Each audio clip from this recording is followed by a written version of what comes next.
লোক ঢুকছে। এখানে যারা গাছের উপর বসে রয়েছে ডাল ভেঙে পড়বে, গাছ থেকে নামো। যারা গাছের উপর রয়েছে গাছ থেকে নেমে এসো, ডাল ভেঙে পড়লে একটা অঘটন ঘটবে। এখানে বাউন্ডারির যে কাপড়গুলো লাগানো আছে, আমি অনুরোধ করবো স্বেচ্ছাসেবকদের কাপড়গুলো খুলে দিন, লোক দেখতে পাবে, লোকের সুবিধা হবে। আজকে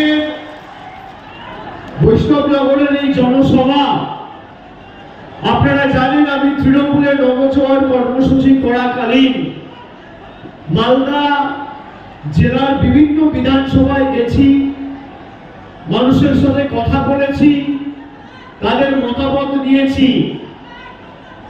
চাঁচল গাজল থেকে শুরু করে ইংরেজ বাজার একাধিক জায়গায় বিভিন্ন কর্মসূচি নিয়ে আমি গেছি, কিন্তু বৈষ্ণবনগর রাস্তার উপর দিয়ে আমি গেছি, কিন্তু কোনো আলাদা কর্মসূচি নিয়ে আমি বৈষ্ণবনগরে আসিনি। আমি তখনই বলেছিলাম আমি বৈষ্ণবনগরে আসব এবং মালদা মুর্শিদাবাদের লড়াই, অর্থাৎ তৃতীয় দফার ভোটের আগের লড়াই যখন আমরা শুরু করব, তখন বৈষ্ণবনগরের মাটি থেকে মানুষের আশীর্বাদ দেওয়া নিয়ে শুরু করব। কথা অনুযায়ী আজকে 23 তারিখ, আপনাদের ভোট 7 তারিখ, এখনো প্রায় 2 সপ্তাহ সময় রয়েছে। আজকে আপনাদের আশীর্বাদকে পাথেয় করে এই লড়াইয়ের শপথ নিয়ে আগামী দিন শুধুমাত্র বিজেপিকে হারানো লক্ষ্য নয়, যারা মানুষের সাথে প্রতারণা করেছে, আর এই মালদা দক্ষিণ লোকসভা কেন্দ্রে মানুষের ভোটে নির্বাচিত হয়ে বাড়িতে বসে বিজেপির হাত শক্তিশালী করেছে, সেই গদ্দারদের উৎখাত করার শপথ আজকে এই সভা থেকে নিতে আমরা এসেছি।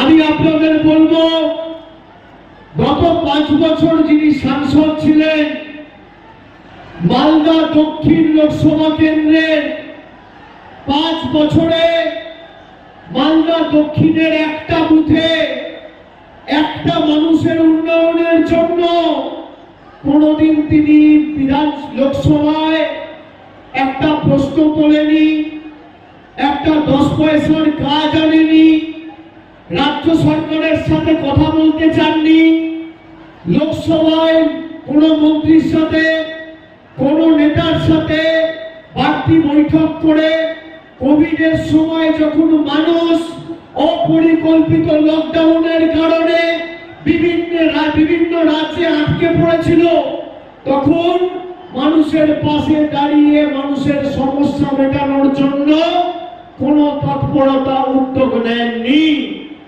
আমি সেই কারণে আপনাদের বলবো যে একদিকে বিজেপিকে তো আমরা হাঁটাবই, গত বিধানসভা নির্বাচনের নিরিখে মালদা জেলায় এই আসনটির যে 5টি বিধানসভা কেন্দ্র মালদা জেলায় রয়েছে এবং ওদিকে ফারাক্কার, শামশেরগঞ্জ সব মেলালে একদিকে মালদা দক্ষিণ আর একদিকে বহরমপুর কংগ্রেসের 2 জন সাংসদকে জিতিয়েছিলেন।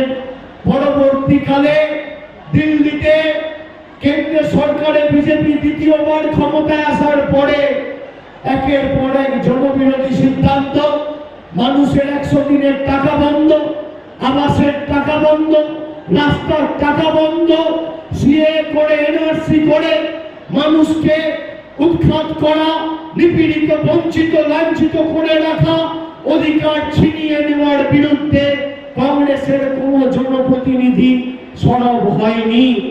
আমরা চেয়েছিলাম ইন্ডিয়া জোটে যত দ্রুত সম্ভব আসন সমঝোতা করে যাতে বিজেপিকে ভারতবর্ষ থেকে উৎখাত করতে পারি। আরেকদিকে প্রদেশ কংগ্রেসের নেতা অধীর চৌধুরীরা চেয়েছিল কিভাবে বিজেপির হাত শক্তিশালী করা যায়। আপনি কংগ্রেসের নেতাকে কোনোদিন দেখবেন না যে বিজেপির বিরুদ্ধে কোনো কথা বলেছে, প্রধানমন্ত্রীর বিরুদ্ধে কোনো কথা বলেছে। এখানে এখন যে সাংসদ হওয়ার জন্য কংগ্রেসের হাত চিহ্নে প্রতিদ্বন্দ্বিতা করছেন, সুজাপুর বিধানসভায় দাঁড়িয়ে 1,30,000 ভোটে হেরেছিল। আপনি ভাবুন কতটা নির্লজ্জ হলে একটা লোক একটা বিধানসভায় 1,30,000 ভোটে হারার পর লোকসভায় প্রতিদ্বন্দ্বিতা করে।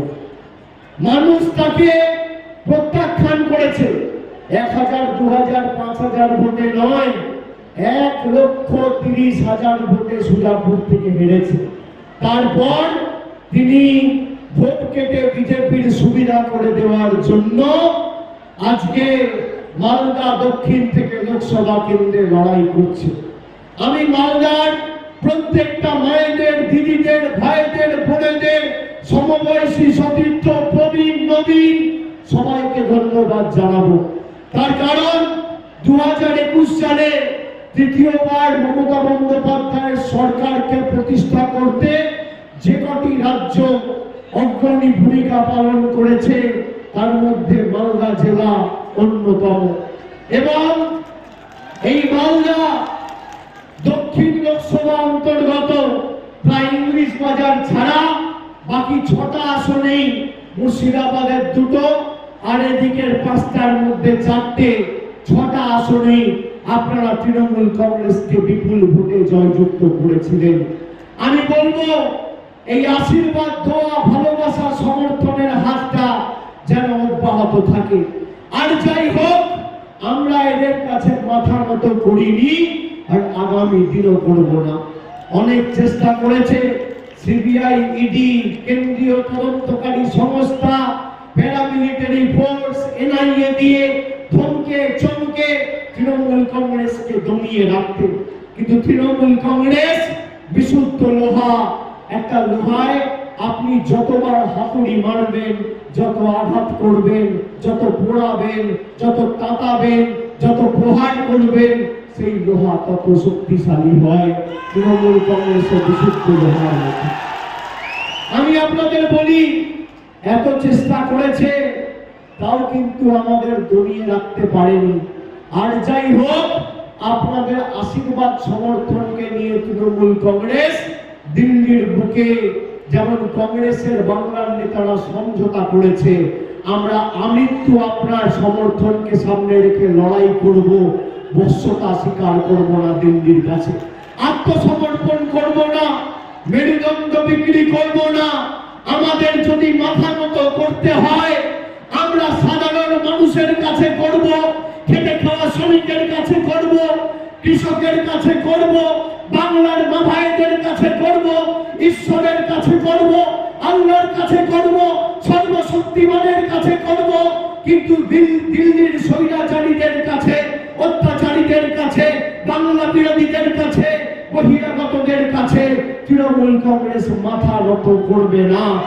তাই আপনারা নিশ্চিন্তে, নির্দ্বিধায়, মাথা উঁচু করে আগামী 7 তারিখ শাহনওয়াজকে ঘাসের উপর জোড়া ফুল চিহ্নে ভোট দিয়ে 3 লক্ষের বেশি ব্যবধানে জেতানোর শপথ আজকে এই সভা থেকে নেবেন। এবং আগামী দিন যাতে সব থেকে বেশি ব্যবধান এই বিধানসভা থেকে হয়, বৈষ্ণবনগর থেকে হয়, সেটা আপনাদের সুনিশ্চিত করতে হবে। আমি আপনাদের বলছি, 2021-এ আপনারা ভোট দিয়েছেন, 2019-এ ভোট দিয়েছেন। 2019-এ ভোট কাটাকাটি করতে গিয়ে একটায় কংগ্রেস আর একটায় বিজেপি জিতেছে। আপনি দেখুন বিজেপি প্রার্থী কত ভোটে জিতেছে উত্তর মালদা সিট, আর কংগ্রেস কত ভোটে জিতেছে দক্ষিণ মালদা সিট। আজকে তৃণমূল কংগ্রেসকে সর্বত্র আপনারা যারা এখানে এসছেন, নিজের পাড়ায়, নিজের অঞ্চলে, নিজের গ্রামে গিয়ে লোককে বলবেন ক্ষমতায়, আসামে বিজেপি ক্ষমতায়, রাজস্থানে বিজেপি ক্ষমতায়, উত্তরাখণ্ডে বিজেপি ক্ষমতায়, কজন লক্ষ্মীর ভান্ডার পাচ্ছে, গুজরাটে বিজেপি ক্ষমতায়, অরুণাচলে বিজেপি ক্ষমতায়, কজন লক্ষ্মীর ভান্ডার পাচ্ছে? একটা লোক দেখান তো আমাকে। এদের জুমলায় পা দেবেন না। আমি আপনাদের বলবো, তৃণমূল কংগ্রেস একমাত্র উচিত শিক্ষা দিতে পারে বিজেপিকে। ভারতবর্ষের 1600 রাজনৈতিক দল আছে, একটা রাজনৈতিক দল যদি কাউকে বিজেপি ভয় করে তার নাম তৃণমূল কংগ্রেস। এত চেষ্টা করেছে, আপনারা তো দেখেছেন আমায় কিনা করেছে, ইডি, সিবিআই, ইনকাম ট্যাক্স, এখন প্লাগে মারানোর চেষ্টা করছে। আপনাদের দোয়া আশীর্বাদ থাকলে, ভালোবাসা থাকলে লড়াই লড়ে নেব, আমি চিন্তা করি না। আমার শক্তি মানুষ, মানুষ যতক্ষণ আছে, মানুষের সাহায্য, আশীর্বাদ, স্নেহ, দোয়া, ভালোবাসা, সমর্থন যতক্ষণ আছে, কেউ কেশাগ্র স্পর্শ করতে পারবে না, আমি লড়ে নেব। কিন্তু আপনারা দেখুন, আমরা এদের কাছে মাথা নত করিনি।